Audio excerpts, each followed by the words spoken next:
북한에 2년 7개월 동안 억류되었다가 정말 기적같이 자유의 품으로 돌아오고 가족의 품으로 돌아오신 토론토 큰빛교회 이면수 목사님께서 자유를 얻은 뒤에 교회를 다니면서 간증하고 선포했던 말씀들을 정리해서 내가 누구를 두려워하리요 라는 책을 출간하시게 되었습니다. 큰빛교회에서 출판 감사 예배를 드린 뒤에 어저께 오후 5시 반에 밴쿠버 지구촌 교회에서 지인들과 또 관심 있는 분들이 함께 모여 출판 기념 감사 예배를 드렸습니다. 그 책을 보는데 그 책 맨 하단에 제목은 내가 누구를 두려워하리요 라는 제목이지만 그 이면수 목사님의 고백을 담아서 한 카피가 밑에 기록이 돼 있었습니다. 그 카피 글이 이런 글입니다. 북한에 갇힌 949일 동안 내게는 주님밖에 없었다. 북한에 갇혀 있는 그 2년 7개월을 날짜로 계산하니까 949일이셨던 것 같아요. 그 동안 내게는 예수님밖에 없었다. 나중에 예배가 끝난 뒤에 목사님이 이제 간단히 인사 말씀을 드리시는데 그 인사 말에서 그렇게 말씀을 하는 거예요. 예수님이 없었다면, 내 안에 하나님이 없었다면, 내게 말씀이 없었다고 하면 나는 지금 이렇게 살아있지 못했을 겁니다. 내가 어떤 일을 만나든 내가 어느 곳에 있든 내가 있는 곳이 죽음의 장소요 고난과 환난의 장소라 할지라도 내 안에 말씀이 있어서 그 말씀이 나를 살렸고 그 말씀이 오늘의 나를 있게 하셨다 하는 고백입니다. 그 고백을 하는데 관계된 분들이 동감을 하고 또 끝난 뒤에 인사를 하면서 같은 대화를 나누는 것을 볼 수 있게 되었습니다. 다른 표현으로 한다고 하면 말씀 없이 산다는 것은 살아있는 것이 아니다. 내 안에 말씀이 살아있을 때 비로소 내가 사는 것이라고 할 수 있지 않겠습니까? 사도 바울은 그런 고백을 했습니다. 내 안에 내가 사는 것이 아니라 나를 구원해 주신 예수 그리스도, 그분을 믿는 믿음으로 사는 것이다. 내 안에 예수님이 있어서 내가 살아있는 것이고 그 주님이 나에게 말씀하셔서 그 말씀이 나를 살게 하는 능력이 된다 하는 고백 아닙니까? 여러분들은 무엇으로 살아가고 계십니까?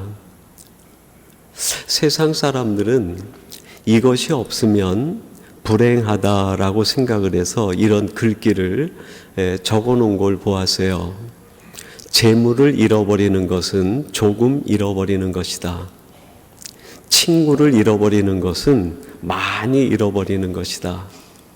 건강을 잃어버리는 건 다 잃어버리는 것이다. 이것을 잃어버리면 나는 불행하다, 그런 뜻이에요. 재물을 잃어버리는 것, 그렇게 편한 일만은 아니죠. 재물이 없는 것보다는 적당히 필요의 용도에 쓸 만큼 있는 것, 행복의 이유일 수 있겠습니다. 곁에서 함께 마음을 나눌 수 있는 좋은 친구가 있다는 것, 얼마나 좋은 일입니까? 내가 나이가 들어도 나이를 넘어서는 것은 건강이 있다는 것, 정말 좋은 일 아닙니까? 근데 그것은 좋은 일일 뿐이지 행복과 불행을 결정짓는 절대적 요인은 아니겠다. 오히려 우리 주변에 재물이 없어도 행복하게 사는 사람들을 보게 됩니다. 친구들이 별로 없는데 늘 행복한 마음으로 살아가는 사람들을 접할 수 있어요. 건강은 우리가 볼 때 정말 바닥인 것 같은데 이상하게 늘 기쁨과 감격 속에 살아가는 사람이 있습니다. 그런 걸 보면 재물이 꼭 행복의 이유는 아니고 불행의 이유도 아니겠다. 사람이 꼭 우리 인생에 행복과 불행을 결정짓는 절대적 요소도 아니겠다. 건강도 마찬가지 아니겠습니까? 그러면 무엇이 우리 인생에 있어서 절대적 불행의 이유가 될까? 저는 그렇게 생각합니다. 내 안에 새겨진 말씀이 없는 것, 그게 불행의 이유가 아니겠는가? 열왕기상 4장 32절에 보면 이렇게 말씀이 기록되어 있습니다. 그가 잠언 3000가지를 말하였고 그의 노래는 1005편이며 솔로몬에 대한 이야기입니다. 솔로몬이 지은 평소의 잠언이 3000가지고 지혜의 노래, 시를 포함해서 함께한 것이 1005편. 전부 지혜에 관한 잠언의 내용이든지 시입니다. 합치면 4005편입니다. 얼마나 많습니까? 1년이 365일이니까 매일 솔로몬이 지은 잠언을 하루에 한 절씩 한 절씩 묵상한다고 하더라도 11년 동안을 쉬지 않고 묵상해도 다 묵상하지 못할 만큼 어마어마한 잠언과 지혜의 시를 지은 거죠. 근데 솔로몬이 이 잠언을 지을 때 지은 목적이 뭡니까? 우리 성경에 있는 잠언 1장에서 31장까지 내용에 보면 반복되는 단어가 있는데 내 아들아 하는 단어예요. 솔로몬이 잠언을 지어서 제일 처음 독자에게 주었는데 그 독자가 누군가? 자신의 아들이에요. 아들들에게 세상 사는 지혜를 가리키고 세상 사는 바른 신앙의 법과 영적인 도리를 가리키기 위해서 지은 게 잠언이죠. 내 아들아. 그 1차 독자에 해당하는 내 아들, 그 사람이 누굴까요? 솔로몬이 죽은 뒤에 왕권을 물려받은 르호보암입니다. 그러니까 성경에는 기록되어 있지 않지만 이걸 이렇게 해석해서 잠언에 나오는 내 아들아라는 단어를 이렇게 바꿀 수 있어요. 사랑하는 내 아들 르호보암아, 너는 이것을 기억하라. 너는 이것을 마음에 새겨라. 2차 독자는 누굴까요? 솔로몬 시대 때 살던 젊은이들입니다. 3차 독자가 누굴까요? 오늘 우리들이죠. 시대를 초월해서 오고 오는 세대에 하나님이 선택하여 부르신 우리들이 그 내 아들에 해당하는 3차 독자라고 할 수 있습니다. 1차 독자를 우리가 사랑하는 내 아들 르호보암아 이렇게 조금 의미를 부여해서 이름을 붙였다고 하면 3차 독자인 우리들에게도 이렇게 의미를 붙여서 부를 수 있는 거 아니겠어요? 사랑하는 내 아들 이기성아, 그게 내게 주시는 말씀이죠. 이 르호보암은 아침에 일어나서 아버지 솔로몬과 식탁에 둘러서서 식사할 때마다 아마 아버지가 이 잠언 얘기를 했을 것 같아요. 내 아들 르호보암아. 어떤 말씀을 했을까요? 여러분이 잠언서에서 즐겨 외우는 말씀들. 잠언 16장 9절에 보니까 이렇게 말합니다. 사람이 마음으로 자기의 길을 계획할지라도 그의 걸음을 인도하시는 이는 여호와시니라.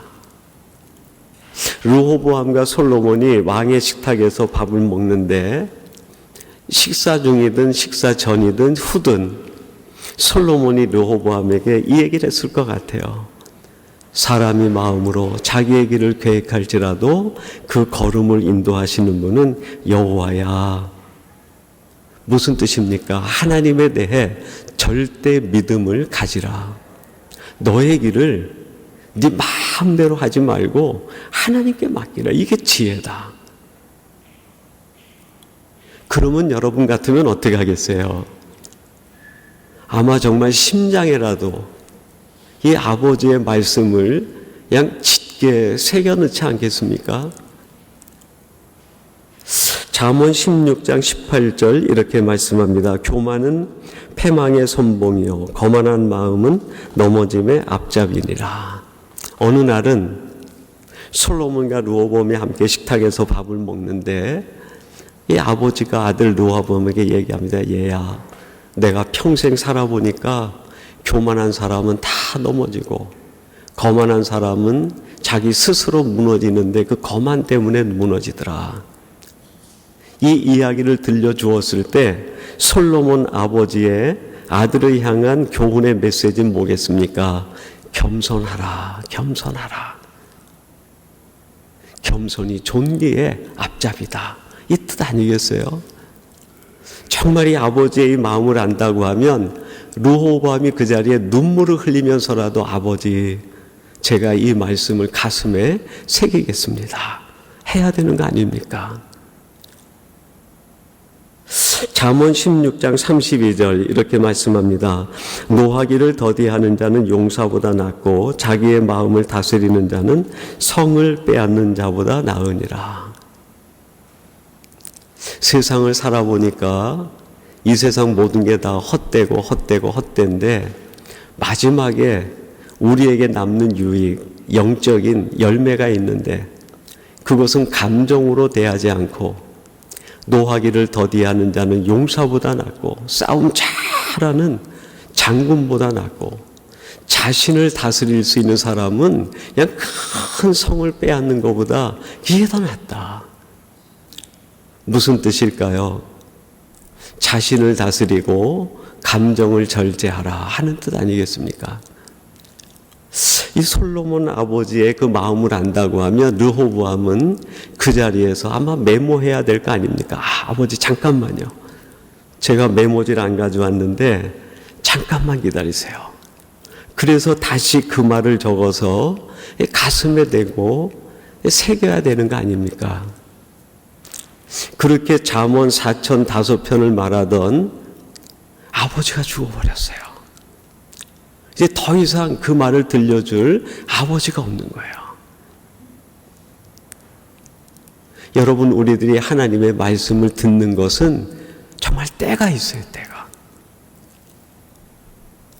내가 듣고 싶어도 들을 수 없는 때가 있고, 내가 정말 사모해도 만날 수 없는 때가 있어요. 아버지가 주실 때 말씀을 받아야 되고 아버지가 하실 때 그 말씀을 마음에 새겨야 되는데 그 잠언을 말하던 솔로몬이 죽고 하루아침에 르호보암이 왕이 돼버린 거예요. 여러분, 왕이 되면 모든 게 편할까요? 아니죠. 왕이 되면 그 나라의 모든 문제가 다 왕에게 부담으로 찾아오는 거예요. 그가 해결해야 될 숙제들이 되는 거예요. 르호보암이 왕이 되자마자 그 에브라임 지파의 여로보암과 함께한 10개 지파와 베냐민 일부 지파에 거의 11개 지파 사람들이 하나가 돼가지고 르호보암에게 옵니다. 그리고 한 가지 문제 제기를 하는데, 당신 아버지 솔로몬이 있을 때 성전 짓는데 7년, 당신 왕궁 짓는데 14년, 왕비들 궁전 짓는데 수년간 우리들이 노역을 해서 우리의 가정이 피폐가 되고 우리의 삶이 다 망가졌으니 이제는 노역과 이 부역을 시키지 말고 우리를 좀 자유케 해달라. 우리를 고향으로 돌아가고 집으로 돌아가게 해달라. 간청을 합니다. 르호보암이 왕이 된 뒤에 만난 첫 번째 상황이에요. 이 상황이 르호보암에게 왔을 때 르호보암은 그 상황을 무엇으로 반응해야 됐을까요? 그래요, 생전에 솔로몬 아버지가 르호보암에게 식탁에서 가르쳤던 그 지혜의 말씀들, 4005가지나 되는 지혜의 말씀을 마음에 새겼다가 상황이 딱 벌어졌을 때 그 상황에 대하여 이 지혜의 말씀을 꺼내가지고 그걸 대처하고 반응하고 해결해야 되는데, 불행하게도 르호보암에게는 단 한 절도, 4005절이나 되는 아버지가 주신 잠언의 단 한 구절도 르호보암 마음에 있지가 않았어요. 어떻게 이럴 수 있을까요? 어떻게 이럴 수 있을까요? 근데 여러분, 그런데 르호보암만 그럴까요? 잠언의 3차 독자인 우리들은 어떨까요? 정말 매주 하나님이 주시는 말씀, 우리들이 매일매일 묵상하면서 함께 묵상하는 그 말씀이 정말 내 마음에 아버지가 아들에게 주는 사랑의 메시지로 전부 새겨져 있는가? 이게 새겨져 있지 않으면 우리가 만나는 상황에 말씀으로 반응할 방법이 없어요. 르호보암 마음에 말씀이 새겨져 있지 않으니까 무엇으로 반응합니까? 자기 소년들과 함께 해가지고 열왕기상 12장 11절 말씀 보니까 이렇게 반응을 합니다. 내 아버지께서 너희에게 무거운 멍에를 매게 하였으나 이제 나는 너희의 멍에를 더욱 무겁게 할지라.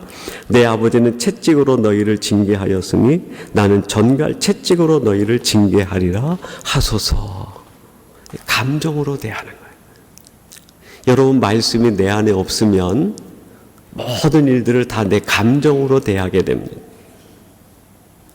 4005절이나 되는 그 아버지의 잠언의 말씀을 매일 들었음에도 불구하고 단 한 절도 마음에 새겨지지 않은 르호보암은 결국 말씀이 아니라 자기가 만난 그 상황을 감정으로 대하게 되는 거예요. 르호보암은 악한 왕이 됩니다. 어리석은 왕이 돼요. 말씀으로 대하지 못하면 악해지는 거예요. 말씀으로 반응하지 못하면 어리석은 결과를 만들어내게 됩니다. 그리고는 감정으로 대하는 거예요. 감정으로 반응하면 다툼이 일어나요. 감정으로 반응하면 갈등이 생기고 혼란에 빠지게 됩니다. 결국 어떻게 됩니까? 그 즉시로 통일 왕국인 이 왕국이 둘로 갈라지게 돼요. 유다 지파 하나, 베냐민 일부 사람들이 들어가고 나머지 10지파와 베냐민 지파 거의가 에브라임을 쫓아가지고 북왕국, 남왕국으로 나라가 갈라지게 돼요. 갈라지는 것으로 끝입니까? 아닙니다. 영적으로 이 두 나라가 병들어가기 시작하는 거예요. 내 안에 말씀이 없으면 내가 영적으로 병들어가는 거예요.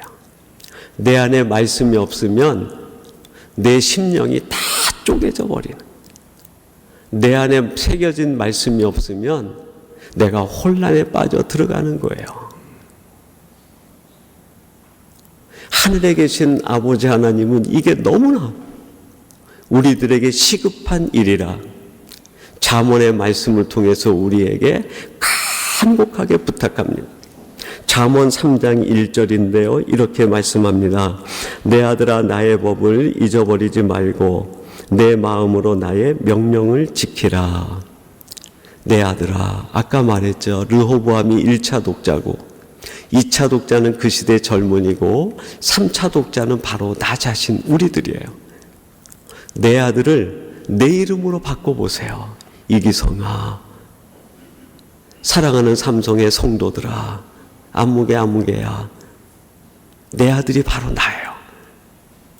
하나님이 간곡하게 부탁하는 게 뭡니까? 나의 법을 잊어버리지 말고 나의 명령을 가벼이 여기지 말라. 마음에 새기라는 거예요. 이 말씀을 새겨놓지 않으면 우리가 만나는 수만 가지 상황을 만날 때 말씀으로 반응이 안 되는, 말씀으로 해석이 안 되는, 말씀으로 대처가 안 되는, 말씀으로 풀지를 못하는, 말씀으로 해결이 안 되니까 어떻게 됩니까? 결국 내 지식, 내가 가지고 있는 방법, 내가 가지고 있는 힘, 이걸로 하다가 결국 다 무너지고 망가지는 거 아닙니까? 내 아들아, 내 가슴에 말씀을 새기고 말씀으로 내가 만나는 모든 문제들을 다 대체하라는, 질병이 찾아와도 그거를 말씀으로 먼저 대체하는 거예요. 의사들에게 먼저 내보이는 것이 아니라 의학적 지식을 총동원하는 것이 아니라 하나님의 말씀으로 먼저 대처하는 거예요. 두려워하지 말라. 내가 너와 함께함이라. 하나님이 우리를 지켜주시겠다. 이 말씀의 능력이 나타날 때 내 질병이 치료가 되지 않아도 그 질병이 어떤 질병이든지 두려움을 이길 수 있는 거 아닙니까? 경제적 문제가 찾아올 때 너희는 먼저 그의 나라와 의를 구하라. 그리하면 이 모든 것을 내가 너에게 더해 주겠다. 말씀으로 경제적 문제를 딱 대체할 때 사업이 실패해도 직장에 문제가 생겨도 경제적 어려움이 와도 하늘에 계신 천부가 공중에 있는 새도 먹이고 저 들에 있는 백합화와 불도 먹이는데 하나님의 아들 딸 된 나를 하나님이 지켜주지 아니하시겠느냐. 담대함이 생기는 거예요. 자족함이 생기는 거 아닙니까? 여러분 살면서 풍랑이 찾아와도 사도 바울이 고백한 것처럼 나는 내게 말씀하신 하나님의 말씀대로 되리라고 나는 하나님을 믿노라. 말씀으로 풍랑을 대처하는 거예요.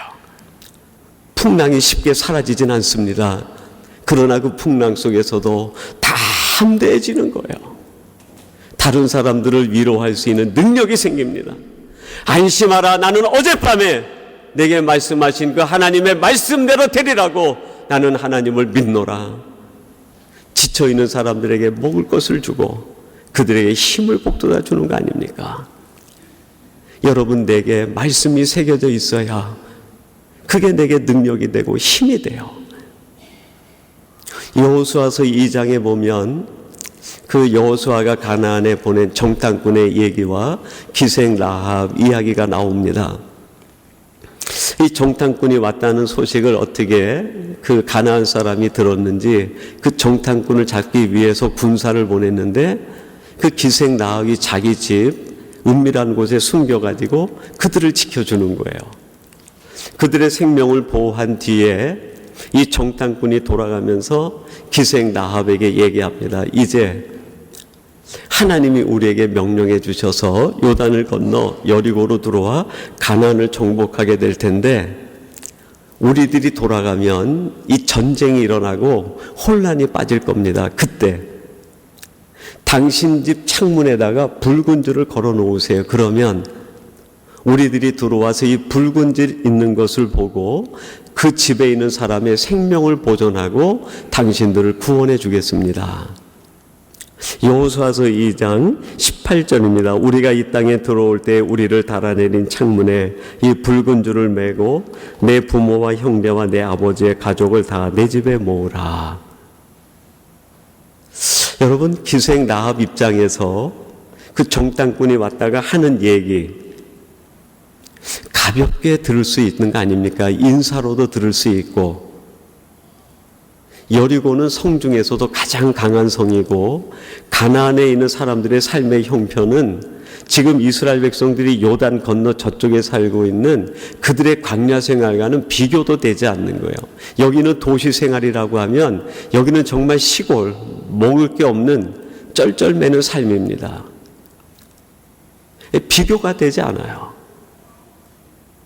현실적으로 그들의 얘기를 귀담아 들을 상황이 아닙니다. 무시해버려도 될 만한 말이에요. 에이, 내가 그들을 지켜주었으니까 돌아가면서 인사치레로 하는 말이겠지. 가볍게 들을 수 있는 말이에요. 근데 이 기생 라합은 그 말을 하나님의 말씀으로 들은 거예요. 여러분 은혜가 뭘까요? 가벼운 말씀을 하나님의 말씀으로 들을 수 있는 귀가 열리는 게 은혜예요. 이게 열리지 않으면 예수님이 나를 위해서 십자가에서 돌아가셨다는 그 말씀도 내 귀에 들어오지 않아요. 예수님이 나를 위해서 돌아가셨다는 그 말씀이 내 귀에 나를 향한 하나님의 역사로 들리는 게 그게 은혜입니다. 이 기생 라합이 그 정탐꾼이 도망가서 피신하듯이 그냥 가나안 사람들 눈길 피해서 도망가면서 하는 그 말을 하나님이 내게 주시는 말씀으로 듣고 즉각 그 말씀대로 적용을 해요. 그게 여호수아서 2장 21절입니다. 라합이 이르되 너희의 말대로 할 것이라 하고 그들을 보내어 가게 하고 붉은 줄을 창문에 매니라. 그들이 가자마자 즉시 자신의 창문에다가 붉은 줄을 내리는 거예요. 말씀의 적용은 그대로 즉시 하는 거예요. 그대로 즉시. 왜 하나님의 말씀을 그대로 즉시 적용해야 될까요? 그게 오늘 본문의 핵심적 메시지예요. 25절 오늘 본문입니다. 먼 땅에서 오는 좋은 기별은 목마른 사람에게 냉수와 같으니라. 얼마나 귀합니까? 하나님이 내게 주시는 말씀은 지나가는 말씀 같은 말씀이 하나도 없어요. 하나님이 내게 주시는 말씀은 가벼운 말씀은 하나도 없어요. 하나님이 내게 주시는 말씀은 흘려드릴 말씀이 하나도 없어요. 하나님이 내게 주시는 말씀은 먼 땅에서 오는, 무슨 뜻입니까? 하나님이 생각하고 계획을 세우셔서 하나님의 뜻을 담아 우리에게 주는 귀한 말씀이라. 그 말씀은 그냥 말씀이 아니라 좋은 말씀, 내게 꼭 필요한, 지금 내게 있어서 생명과 같은 말씀, 정말 기쁜 복음의 소식, 그 말씀이라. 그래서 그 말씀을 내가 마음에 새기면 내가 사는 내 인생에 그것이 냉수와 같다. 더운 여름에 목이 가라고 목이 타들어가는데 하나님의 말씀이 내 안에 들어오면 그것이 내 인생의 문제를 완전히 해결해 준다. 여러분이 기생 라합은 지금 정탐꾼이 가면서 하는 말을 이렇게 들은 거예요. 도망자들이 하는 얘기로 들은 것이 아니라 먼 데 계신 하나님이 이 여리고 가나안 땅에 살고 있는 아무도 알지 못하는 여인 나에게 하나님이 계획하시고 섭리하시고 역사하셔서 주신 먼 곳에서부터는 정말 좋은 소식, 정말 복된 소식, 오늘 내가 꼭 붙들어야 되는 말씀, 이걸 놓치면 내가 죽는 말씀, 그걸로 받아들인 거예요. 그 말씀을 받아들이는 순간에 그의 인생이 시원해지는 거예요. 삶의 문제가 해결되고 막힌 게 풀리고 인생의 모든 갈등이 해소가 되는 거예요. 얼마 지나지 않아서 이스라엘 백성들이 요단을 건너고 여리고에 큰 전투가 벌어집니다. 한순간에 여리고가 무너져 버리는 거예요. 대비하지 않은 사람들은 혼란에 빠져요. 여리고에 있는 모든 사람들이 혼란과 죽음에 정말 그 아비 귀환 속에 빠져있는 그때에 단 한 집만 평안을 누리는 거예요. 어느 집입니까? 라합의 집이에요. 여러분, 라합이 군대 장관이라 평안합니까? 라합이 재물이 많아서 평안했습니까? 라합이 친구들이 많아서 평안했을까요? 라합이 건강해서 평안했을까요? 아닙니다. 말씀이 있게, 말씀의 붉은 줄이 라합의 심령에 길게 드리어져 있어서 그 말씀을 적용한 결과 그 지역 전체가 혼란에 빠지는데 혼란에 빠지지 않는 거예요. 그 지역 전체가 전쟁의 소용돌이인데 그 집에는 평화의 찬송이 울려 퍼지는 거예요. 그 전체가 아비귀환 같은 지옥의 현장이 되는데 그 집은 천국이 되는 거예요. 이게 말씀의 능력 아닙니까? 이게 말씀을 품은 사람에게 주시는 하나님의 은총 아닙니까? 말씀을 적용한 사람이 누리게 되는 은혜 아닙니까? 이스라엘 백성들이 여리고를 공격하고 그 붉은 줄이 내린 그 집에 있는 식구들을 전부 구출해냅니다. 말씀을 적용한 사람이 하나님의 은혜와 복을 누리는 거예요. 세상이 혼란에 빠져도, 전쟁의 소롱도에 빠져도, 전 세계가 아비규환으로 변해도 말씀을 품은 사람은 하나님의 그 말씀을 품은 것 때문에 지켜주시는 거예요. 근데 여러분, 말씀을 적용하면 내 개인의 축복과 내 개인이 누리는 복 외에 더 큰 일이 일어나요. 그게 뭘까요? 말씀 적용이 사역이 돼요. 사역. 하나님의 나라를 완성해가는 사역이 됩니다. 오늘 제가 이 본문 말씀을 잠언 25장 전체를 묵상하면서 선택한 이유가 여기에 있기도 합니다. 마태복음 1장 5절, 오늘 우리에게 주시는 결론의 말씀인데요. 마태복음 1장 5절, 아마 영상에 뜰 텐데 우리 같이 한번 봉독해 보겠습니다. 예수님의 그 족보에서 나오는 라합에 관련된 이야기입니다. 같이 봅니다. 시작. 살몬은 라합에게서 보아스를 낳고, 보아스는 롯에게서 오벳을 낳고, 오벳은 이새를 낳고. 라합이 그 붉은 줄을 걸어라 하는 말씀을 자기에게 적용했을 때 혼란에 빠지는 여리고에서 전쟁과 아비규환 같은 거기에서 그 가족이 구원받는 개인의 축복을 누려요. 근데 개인의 축복이 끝이 아니라 말씀을 적용한 사람을 통해서 말씀 적용이 하나님의 나라를 완성해가는 사역이 돼요. 말씀 적용은 사역이에요. 사역. 하나님의 나라를 이루는 오늘 내가 할 수 있는 최고의 사역이 됩니다. 라합이 말씀을 자기에게 적용했을 때 그가 구출받고 유대인들에게 들어가서 살몬이라는 사람을 만나요. 유다 지파입니다. 그와 결혼해가지고 보아스를 낳아요. 보아스는 저 모압 땅에서 온 룻이라는 여인과 결혼해서 오벳을 낳고, 오벳이 이새를 낳고, 이새가 다윗을 낳아요. 그리고 다윗의 14대 손으로 이 예수 그리스도가 탄생하게 되는 거예요. 하나님의 나라가 완성이 되는데 그 완성에 쓰임받는 라합이 말씀 적용 자체가 사역이에요. 라합이 한 일이 아무것도 없어요. 라합이 전쟁에 나가서 칼을 든 것도 아닙니다. 라합이 나가서 사람들에게 싸우자고 외친 것도 아니에요. 라합이 나가서 모든 사람들에게 정치적 자금을 주고 군대 자금을 주고 무기를 사준 것도 아닙니다. 라합이 한 일은 오직 말씀을 품은 것밖에 없어요. 그리고 자기가 품은 말씀을 자기의 삶에 적용한 것밖에 없어요.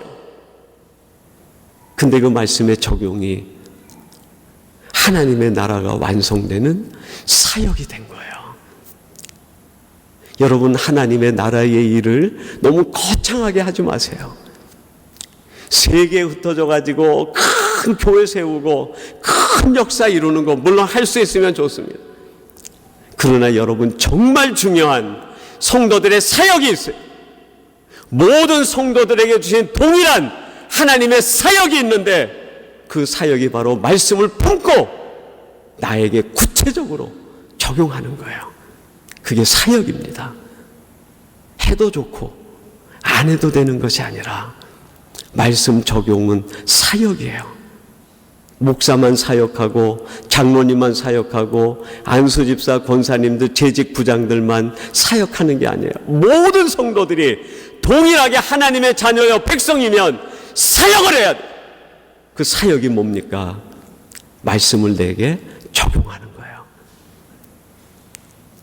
누가복음 1장에 보면 예수님이 탄생할 때 위대한 사역을 한 여인의 얘기가 나옵니다. 누굽니까? 짐작하시겠지만 마리아예요. 마리아가 요셉과 정혼했는데 임신한 태기가 있는 거예요. 얼마나 두렵겠어요. 그때 하나님의 사자가 나타나서 얘기합니다. 내가 장차 아들을 잉태할 텐데 이는 곧 이 온 세상을 구원할 예수 메시아야. 얼마나 끔찍한 일이에요. 근데 마리아가 누가복음 1장 38절에서 뭐라고 말합니까? 주의 계집종이오니 말씀대로 이루어지이다. 그 말씀을 그대로 품고 자기에게 적용한 거예요. 마리아가 한 일은 그 한 가지입니다. 마리아가 세상을 뒤집어 놓은 게 아니에요. 마리아는 말씀을 품고 자기에게 그대로 적용했을 뿐이에요. 때가 되어 예수님이 탄생하시고 그 예수님을 통해서 온 세상에 미치는 구원의 하나님의 역사가 완성되어집니다. 사랑하는 성도 여러분, 하나님은 우리 모든 성도들에게 아들아 라고 말하면서 간곡히 부탁합니다. 말씀을 흘려듣지 말라. 세상 재물이 없는 거 불편할 수 있고, 친구가 없으면 외로울 수도 있지만, 건강을 잃으면 상심될 수도 있지만, 그게 불행의 절대 이유는 아니야. 말씀을 놓치는 것이, 말씀을 잃어버리는 것이 불행 중에 불행이야. 말씀을 놓치지 말라. 내게 어떤 말씀을 주시든지 그 말씀을 품고 적용하면 1차적으로는 우리의 가정이 복을 받아요. 2차적으로는 어떻게 될까요? 그게 하나님의 역사를 이루는 사역이 돼요. 하나님이 우리를 통해 어떤 사역을 이루실지 모르겠어요. 하나님께서 마리아를 통해 어떤 사역을 이룰지 마리아가 알지 못했어요. 그러나 하나님께서 우리에게 주시는 말씀을 품을 때 반드시 그 말씀은 사역으로 드러나고 역사로 드러납니다. 여러분들이 이렇게 하나님 앞에 쓰임받는 말씀의 사람들이 되기를 주님의 이름으로 축원합니다.